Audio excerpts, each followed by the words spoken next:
कपडे तर रोज धुवावे लागतात, पण आज एक्स्ट्राचे कपडे काढून ठेवली होती. कारण का मला उल्हास आहे ना कपडे धुवायचा. तर आज बेडशीट काढल्या होत्या आणि बेडशीटनं बाहेर ठेवल्या होत्या आणि कपडे पण बाहेर ठेवले होते. थोडासा 5 मिनिटं फोन घेऊन बसलेली. मग काय ते कपडे मला बघत होते आणि मी कपड्याला.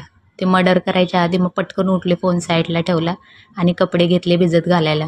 सगळ्यात आधी बेडशीट दोन्ही पण एका बकेटीमध्ये फ्लू घालून ठेवल्या, थोड्या वेळ भिजत घालायला ठेवल्या आणि दुसऱ्या साईडला बाबूचे पण कपडे भिजत घालायला घेतले. आणि साहेबांचे आजकाल एवढे कपडे पडायला लागलेत की सांगूच नका. आणि मेन तर त्याचे शॉर्ट्स कुठे गेलेत ना ते तर मला माहितीच नाही. फक्त पॅन्ट पाहिजे फुल घालायला. काय माहिती 3 वर्षाचाच झालाय पण एवढं कळतंय त्याला आता पॅन्टच घालायच्यात फुल. शॉर्ट्सचं माहीतच नाहीत. मग काय इकडे कपडे त्याचे त्याला फुल घातले आणि माझा फक्त एकच जोडी पडलाय. बाकीचे सगळे कपडे त्याचे आहेत.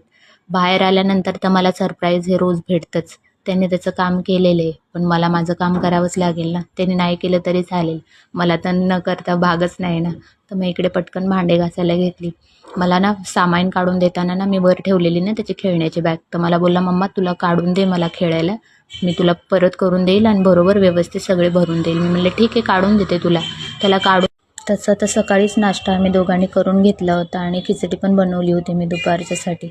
तर नाश्ता वगैरे होऊन आमचं खिचडी वगैरे बनवून मग त्याने त्याचं काम चालू केलं खेळायचं आणि मी माझं काम आवरायला घेतलं.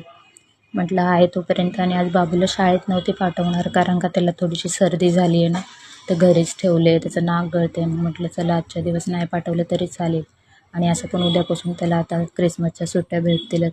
तर इकडे फटाफट मी गॅस क्लीन करून घेतला, किचन ओटा साफ करून घेतला आणि लगेच कपडे पण धुवून टाकले आणि बेसिन पण चांगलं घासून घेतलं. कपडे फुलत घातलेले होते ते धुवून टाकले आणि बाबूने थोडी माझी मदत केली आणि ते पण उचलत होते तर मला पण उचलू देत नव्हतं शेवटी.